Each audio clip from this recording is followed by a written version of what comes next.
Next up we got Captain Atom, issues 1 through to 6. I thought these were okay, honestly not anything too special.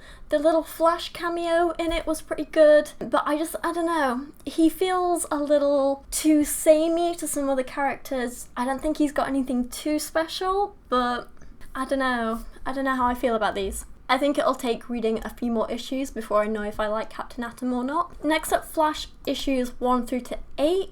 These were quite good. It was quite weird for me because I like Flash as a character, and I'd read some of the older comics. I'd even read some of the like much older comics with like, you know, the first version of the Flash, and he's got his little helmet on, and you know, that kind of thing, and he's at college and he just goes and saves all the girls, and basically I'd read that version of Flash, and then I knew Flash from the Injustice games, and I knew him from the TV series, obviously, and I love the Flash TV series, it's fantastic. So I was very familiar with the Flash as a character, and this felt like a little bit kind of different and off from what I expected him to be. That said, still really enjoyed it. I just think I'm gonna have to read a little bit more before I kind of get into this version of Flash, if that makes sense.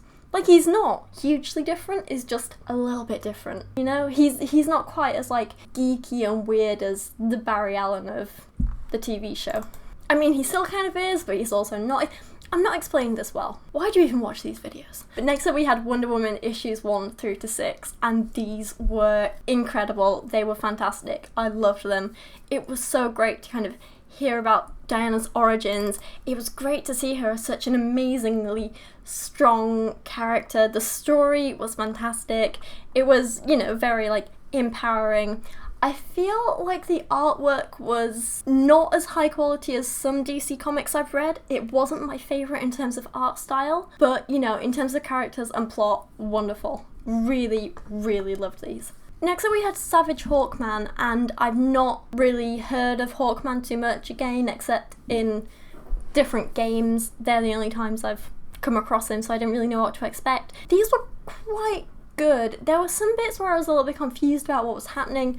The story wasn't quite as, I guess you could say it wasn't quite as easy to follow as some. On the whole, it was okay. Looking back now, I don't remember too much about the specifics. All I remember is there were places where I got lost and places where I did enjoy it, but I was a bit like, when is this gonna end? It felt like it was dragged on a little bit too much, so I'm not sure how keen I'd be to read the next issues, but I think I will anyway, just so I can get a better opinion on it. Does that make sense? Then we had Hawk and Dove, and again, these were two characters I'd not come across before.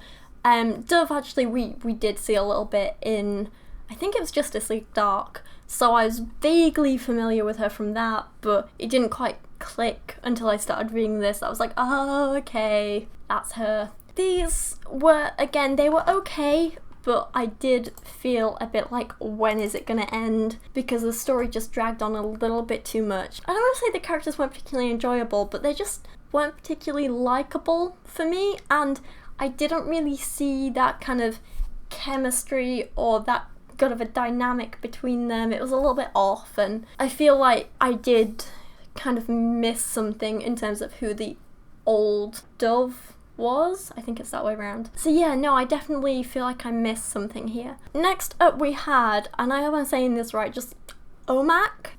Basically this is described as being DC's equivalent to the Hulk, which may as well be accurate because I don't really like Marvel that much. But in terms of the Marvel characters I do know of, I don't like the Hulk that much as a character. I don't really get him. And that's kind of how I felt with this. Basically, Brother Eye kind of takes over this random little office worker and irregularly makes him turn into some big blue beast called OMAC, who smashes things, and he's just like, and he's all like rah rah rah, and then at the end of this story arc he becomes slightly self-aware, and I didn't really enjoy this. Yeah, I definitely kind of couldn't wait for the story to end, but kind of persevered through for the sake of it. Out of all of them, issue 8 was the best, but honestly would not recommend these at all. Then we had Static Shock issues 1 through to 8. And I think we'd seen Static Shock before in,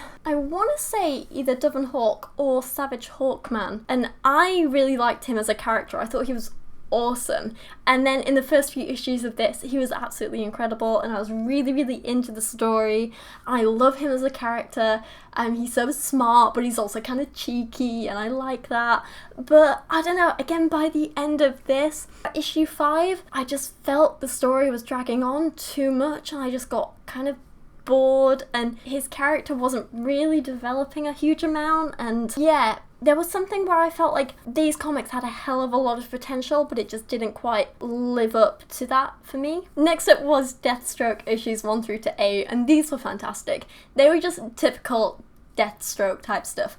Lots of action, lots of violence, lots of act first, think later. It wasn't too much of a complex story, it was just a bit of fun. It was actually quite nice to read this one straight after Static Shock, because Static Shock is full of, like, you know, genius thinking about stuff and talking it over and talking to his computer and lots of technical things and this and back and forth and thinking out tactics and what are we gonna do and my family.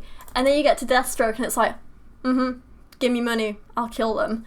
And I kind of liked that. It was really refreshing. It was really fun. It wasn't too serious. I mean, there were some family bits in there. There were some potentially serious bits in there, but the way it was handled was just typical Deathstroke, and I loved it. These were done so well. Like, it's such a well-known character, and there was such an expectation, but they just fulfilled it all so well. I really liked these. They were great. Next up was Mr. Terrific, issues 1 through to 8. I didn't know anything about Mr. Terrific, but as a character, again, I really like him. He's like a billionaire genius, kind of like Batman, who has a secret identity where he uses all his, like, crazy tech to do cool stuff. The only difference is he invents it all and creates it all himself. Mr. Terrific as a name is pretty laughable. But honestly, he's kind of cool. Again, I felt like this story just dragged out a little bit longer than it maybe should have. I'm kind of actually seeing a pattern here where, like, I think the 6-issue story arcs are a lot better than the 8-issue ones. The 8-issue ones just kind of get too drawn out for me. Basically, this was an okay series. It had some really good highs, but it also had some pretty low lows. It's one that I wouldn't necessarily recommend to anyone, but I think I will carry on reading, just because the character has a lot of potential. Then we had DC Universe Presents Deadman, which was issues 1 through to 5. These were pretty cool. I'd seen Deadman in Justice League Dark and thought he was quite an intriguing character. This was really, really cool because it gave me an idea of who his character actually was, and I thought he was really, really cool. Doing this in a 5-issue arc was great. It was like the perfect length. It didn't get boring. It was still interesting, but it wasn't too quick either. Deadman as a character is a lot more complex than I first realised. I really, really enjoyed so much about these stories, and I would thoroughly, thoroughly recommend them. Plus the artwork is great as well. Then for DC Universe Presents issues 6 through to 8, we had Challenges of the Unknown. This was a bit of a kind of like random one. They're filming some like reality TV series and they get like sucked into this adventure with aliens and stuff on this mountain range, and in 3 issues it did feel a bit like the story was a little bit rushed, to the point where sometimes I was a bit like, wait, but that thing only just happened. How is it now like 6 months later and this other thing is happening? So that was a little bit weird for me. I think the ending was meant to be a bit of a cliffhanger, but I still didn't feel like there was too much of a resolution for me. The characters weren't particularly likeable, and sometimes I got some of the characters mixed up because they were just a little bit generic. Wouldn't necessarily recommend these, but as a kind of little one-off I could see how it would work, but I don't think it's a one-off. I think they're going to bring them back later, and honestly if they do, I don't know if I'd want to read it. So yeah, there's that. And then, I am coming to the end now, I promise. Just a couple more to talk about. Then we had Legion Lost, issues 1 through to 7, and I don't want to sound terrible, but I read 1 issue of this and I just found it really boring and I didn't like the characters. so I skipped these, and I think I'll come back to them later when I've got a little bit more patience. But after the whole like challenges of the unknown thing, I just couldn't really deal with another team of generic randoms all stuffed together. But if you read these, let me know if they're actually worth it, because I will go back to them at some point. It's just having the patience to do it. Then again, 2 stories that kind of intertwine, or at least they're based around the same alien race. We had Voodoo issues 1 to 6 and Grifter issues 1 to 8.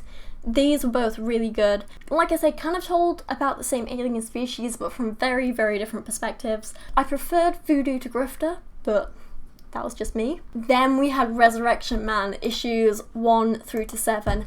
These were so good! Oh my god, I love these. I can't believe I'd nearly like forgotten about these until I just saw them. So I'd never heard of Resurrection Man. Basically, he's this guy, and every time he dies, he comes back to life with a different kind of superpower.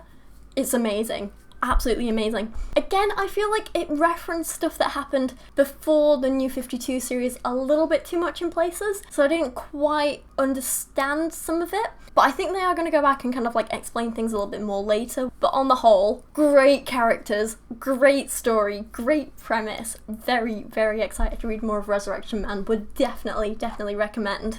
And yeah, the art style is brilliant. Oh, then we have Earth 2, and it's kind of like a world where the big main superheroes, Superman, Batman, Wonder Woman, they all get killed, and Batgirl and Supergirl are kind of sucked through to another universe. We'll come back to that in a minute. And the world is kind of left without superheroes, and Earth 2 is all about kind of forming this new super team. So it's made up of Earth 2's Flash, and it's about like him discovering his powers and everyone getting their powers. There's that world's Green Lantern, Hawkgirl from this world, she's actually pretty cool in this. And then it's like these 3, and they have to fight to take on Solomon Grundy, which is really, really cool. And he kind of takes over Washington, D.C. And it's just, yeah, no, this is really cool, actually. I think it's not perfect. It was a little bit slow in places. And it's weird seeing these kind of different incarnations of characters you have kind of got to know so well of the other issues.